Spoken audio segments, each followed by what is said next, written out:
Okay, let's do it. All right. Well, good morning, everybody. Welcome to the first of Moven's four-part webinar series here. Today, we'll be discussing how you can unleash project efficiency for major and minor capital projects. Give you an introduction to myself. My name is Ari Zohadi. I'm an account executive here at Moven who covers the Southern Bay Area region as well as the Pacific Northwest. Today's speakers will be myself as well as the founder and CEO of Moven, Misha Gabriels. So to give you guys some insight into what Moven is, we are a technology platform that's used to deliver infrastructure faster, cheaper, and with fewer complaints by enabling operational teams such as similar to yourselves to work more efficiently in a congested and unpredictable environment. So the typical personas who use Moven are going to be general contractors, engineering firms, transport agencies, and local municipalities.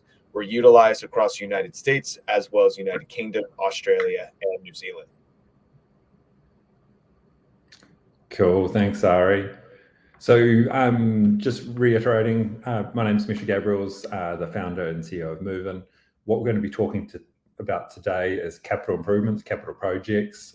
We've got the next two webinars in our series that are going to look at data-driven safety and then also the kind of paving maintenance jobs, so those higher frequency, shorter duration jobs. But the focus for today's webinar is going to be all around those capital improvements, the larger ones, both kind of major ones and the more minor ones. Now, one of the really typical challenges you get with any capital project is that they really come about because that existing road network or public transit or whatever you're looking at has reached the point which it can no longer handle the demand which is on there. So like a major upgrade needs to occur and we want to make that environment much, much better. One of the challenges though is you're often then building in a really urban and congested environment. And so you need to try to maintain an area which has probably already got beyond the point of kind of normal congestion while trying to do that new work. And on so many of these projects, there's huge amount of pushback can occur well before the project even begins, let alone when that project begins, which puts a lot of pressure onto the project and the team and the DOT who's looking to develop it.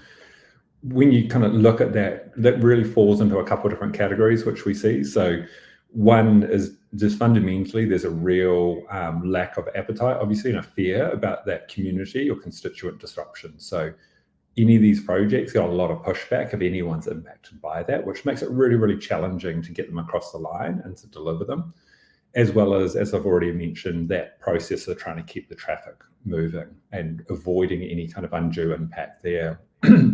Now, when you're working in a really urban environment, obviously that presents a real issue and a real challenge from a constructability perspective. So some of those questions really come into, well, how can we effectively and efficiently deliver this work while maintaining that availability to motorists? What typically happens with this is projects, as they're being designed and scoped, there'll be a set of rules and assumptions which are established for that project that can be years in advance, which look at what's typically going on in that area. One of the challenges, though, going to that third point is that by the time you actually get into delivery, a lot's probably changed. So you might have had things which have occurred in the area leading up to the project actually breaking ground. And then also if you're working in a location for a year or two, then that whole situation can actually change really, really quickly. And those two components typically lead projects to be scoped around a reasonably conservative set of assumptions so that you really try to avoid the worst of the possible impact. But that also results in them taking longer and costing more than they should do, and inadvertently, in a way, actually causing more disruption around that. The final impact, which we see a lot, is just that a lot of the pushback which occurs and a lot of what's going on is very anecdotal, is very feeling-based, and so that's very hard to deal with that kind of ambiguity and uncertainty. So if you can't demonstrate exactly what's going on and how you're delivering it, then it's really hard to think about how you're going to do something different. So in this webinar, we're just going to talk to two methodologies which we use very, very frequently for both major and minor capital works. So the first one's going to look at how can you optimize your delivery around your actual real impact to the surrounding area. And then the second one is where are the opportunities for you to actually reduce the pressure which is on you in that area, which both can deliver a better experience for motorists, but also actually helps you to deliver the project more efficiently. So jumping into the first one, optimizing around project impact. So what we'll be doing here is looking at a case study around a major grade separation, whereby putting the right data and context into the hands of the delivery team, they managed to unlock really significant savings. I'm then going to show you in Move-In just a really thin slice of exactly how that works and how we might approach that. So this example here is a major capital upgrade which occurred. The situation which would happen here is you had a public transit, so a rail line, which was at grade with the road. The area had got increasingly congested, so there's a lot of traffic which was in that area. Plus, they really needed to be able to upgrade the actual rail line itself. And so they wanted to run more high-frequency trains in the area. But the problem was, as soon as you got trains, running more than every 5 minutes per service, those barrier arms were down for a massive amount of the time, and it's just causing the traffic in the area to completely grind to a halt. So Accionia in this case then had to think about how are we going to build this grade separation while trying to maintain the train service, which was there, and not impacting the traffic in an area which was already really, really heavily congested. It was quite an urban area as well, so night works weren't much of an option for them because of the noise constraints and issues around noise. So one of the ways which they approached this, which was different from normal, is rather than just looking at what was initially scoped 2 to 3 years prior, they actually got into the job and started to have a look at what's going on exactly in that area. Like, how do we really understand not just the worksite area, but how the wider area performs? And then they went on a bit of a journey where they took some low risk kind of initiatives, value engineering initiatives, and then used that to pave the way for building trust for larger pieces of change. So in this case here, what they did is they looked at some of the service relocations which needed to occur. So there's water mains, electricity, which needed to be moved in the surrounding area. And we looked at the finer grain understanding of how the traffic was actually behaving. And then we started to do some work. And the really important piece here is nothing got changed at the outset. We're just working under the standard approach. But what the team did is they measured the net impact of the work. So there's a lot of concern that the work they're going to do was going to cause a kind of 5-10 minute delay to the public. But it turned out that it really didn't. And so what that enabled them to do for some of these earlier works is to start to change how that was positioned. So they looked at it, they used some data, and they said, okay, we're really not causing an issue in this location, and we think that the traffic's actually not as bad as we thought in the morning peak. They then got permission to try some earlier start times for those service road locations. What that enabled them to do is to test it in a reasonably low kind of risk scenario, and they got some great results. So like one of the examples of the slide here was a water main relocation that went from 12 days down to 7 days. So for the local community, which is around there, they've kind of halved the amount of time which that project was live for. The construction team, the GC, got the work done far more efficiently and more effectively, and everyone is happy. We managed to then take that work to go all the way through the major part of the construction delivery and use that same methodology to have a look at actually how could they tailor when they're working. And what that ended up enabling them to do is to take a 9:30 a.m. start time to a 3:30 p.m. Finish time, and actually start in an area of their site from 7 a.m. consistently throughout the delivery phase. So that was an extra 2.5 hours per day, which was available to them, or a 40% increase in the productive time which they had on site. So a really, really big win just by trying to actually marry the construction activity to the real impact. So what I'm going to do is I'm just going to cut across to Move-In just to show you an example of how this actually looks in practice. Obviously, with that Accionia example I was given, that really covered like a lot of early planning work through some early projects and then through delivery. So I'm just going to use this example here and just like pretend we're looking at a really fine grained piece of this. So this is San Francisco. In the center of this map is the Bay Bridge, which is a really highly congested part of the city. And I'm going to have a look at this and have a look at night works which are occurring on the Bay Bridge. So normally what we'd be doing is we'd seeing the live traffic coming through, but I'm just going to have a look at the last week of night works down here. And what we're looking at is the amount of delay which is caused. So if I just hover over here, we've got, this is Saturday through to the following Friday. So you've got an evening peak here in traffic, which is kind of what we expected, which is normal. And then we can see the little blip here in traffic as we start to get the crews coming on site. So at 12:30 a.m. in this case, some of that work started, and it caused about a 6-minute delay, but it kind of dissipated and there's no real major issue here. We can then see as well on Sunday night, there's work which occurred, and then on Wednesday night, there's work which occurred as well. But in this case here, the scenario is built around this case where on Thursday, so this is looking at reasonably recent data, they actually had one of these shifts and it caused a major issue. And so like that really spiked up significantly more than they would have normally thought. And so what someone's able to do is to come into Move-In and have a look at that last week of what's been occurring. This is the last week's worth of shifts. And say in this example here, we can actually then also toggle on, if I just do the compare, so we just look at comparing at the last week, you might have a look through here and you come through and you go, well, actually, you know, we ran a really similar shift on the prior Wednesday as well. That really didn't cause an issue. Like there's something consistent here, but we can see on this Thursday shift, something's happened. Something's a little bit different. So what I'm gonna do is I'm just gonna zoom into here and you can see this a little bit clearer now. So you go, you know, the prior Thursday when we were looking at this, so October the 26th, had the normal peak, which we see, and it drops down. But something major happened on this particular event. What this team has the ability to do then is to look at that, to analyze what happened over that time, and then they may also put in a note. So they can put in here a comment about, you know, Thursday works caused a major issue and describe exactly what happened within that. What they can start to do then is with this knowledge, you can look at all the works which have been occurring, how those different types of activity on site are impacting the behavior, and summarize all that information. So you both get a really, really clear picture of what is the real impact of what I'm doing, as well as is there a particular type of activity or a particular issue which occurs, which is the thing which ends up causing that result. So with this knowledge, you can really tailor how you're looking at working based on what you're doing and evidence, and continually to look at refining that.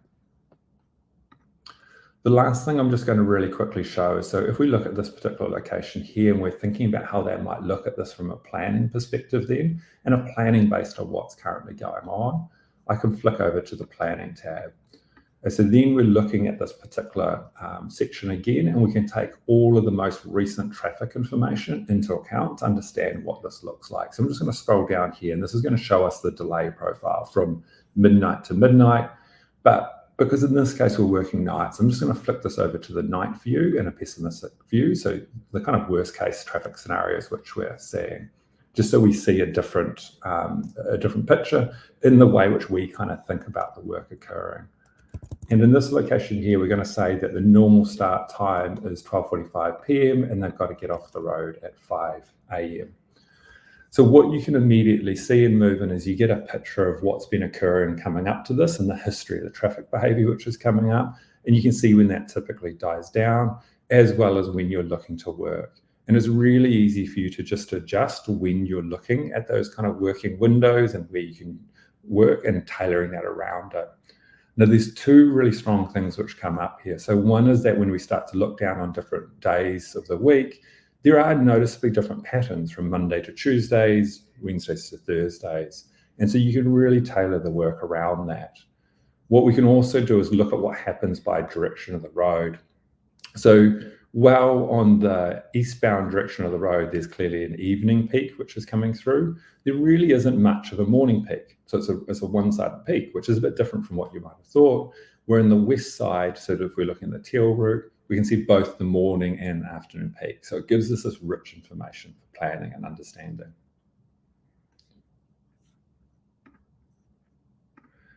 So coming back to just rounding out this Acciona example, a major capital works example, by taking this information about how you're working and the real impact, as well as taking information from the wider network and how the traffic's performing, they can actually tailor, or you can tailor how you're working around that to really drive efficiency in the delivery of major capital projects, as well as in effect as well, reduce that amount of disruption to the public. But you can prove that you're not actually causing more of an impact and you manage to get that work done quicker. Now, that first example was all around changing how the teams delivering the work were working and when they're working, how they're working. The second example is around how do we reduce the pressure on people going through that area in general to create some more space so that you actually can work more efficiently. So in this case here, we're going to look at a case study which is around a freeway interchange and how the team managed to proactively reduce the traffic pressure there to achieve a result. So in this particular example, there's a major upgrade was needed for overbridge over a freeway, plus the ramps. A lot of the work could be built offline in the early phases of it, but as the project got to the end stages, we needed to tie that project in. So in this case here, the traditional approach, which would be kind of nighttime partial closures, working in a way which you can do some of the work, but you've got to reinstate the road and working around those traffic pressures, would have been based on a 10-week schedule to get this completed. So really high volume road, really key arterial freight route. So there's a lot of concern about it. In this case, what the team did is they looked at that area, and there's actually quite a few different ways you could avoid this particular interchange.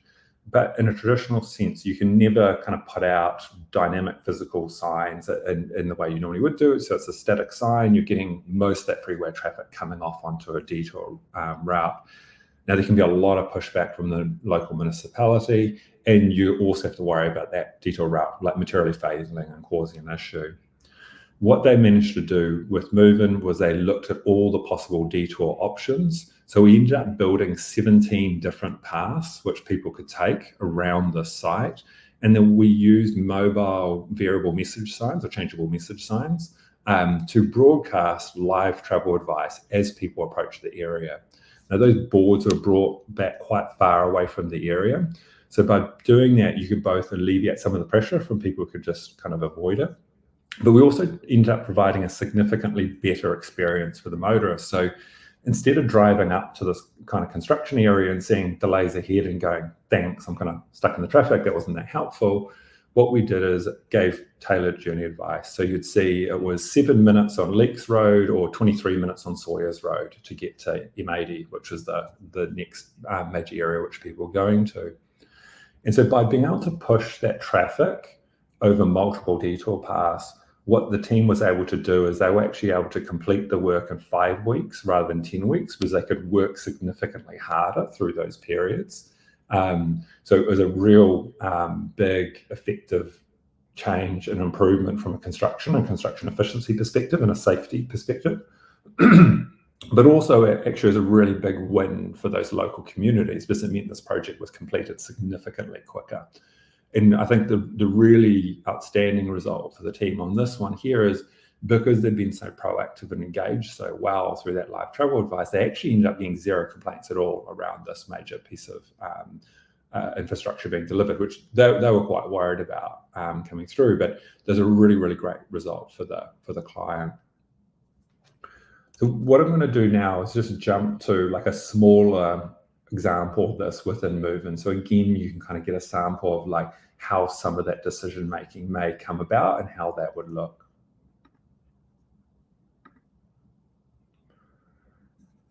So in this example here, this is a much, much smaller example, but there's a capital works project which is occurring. There's a reasonably busy area of town. And so there's clear concern around that. They really need to do full closures. And so there's desire to have a look at what a detour option would be on here. Now, I'm just going to go to the saved view here, which is just for the northbound traffic. So this is traffic coming through the worksite area itself. And then this is the original proposed detour, which was put into place. What the team could do immediately is they could come have a look at this. And they were less interested in the delays, but they were interested in the journey times and the difference between those journey times. So this is still collecting kind of live data now. So you can see like typically there's about a 3-4 minute time difference between those two. So that was really useful in the first place because you know exactly how much longer it's going to take, and you've got an option there. But what they really wanted to do is they actually thought there's another option, which is this option here to select as well. And they wanted to test if that was going to be a logical detour path. Now, the concern was that that looked like it was a lot further away from this location and it was going to be much longer and inaccessible. Now, the really interesting thing, if we come back down to here, once we've turned that on, so again, the red is the normal road you would have traveled on if you're going through.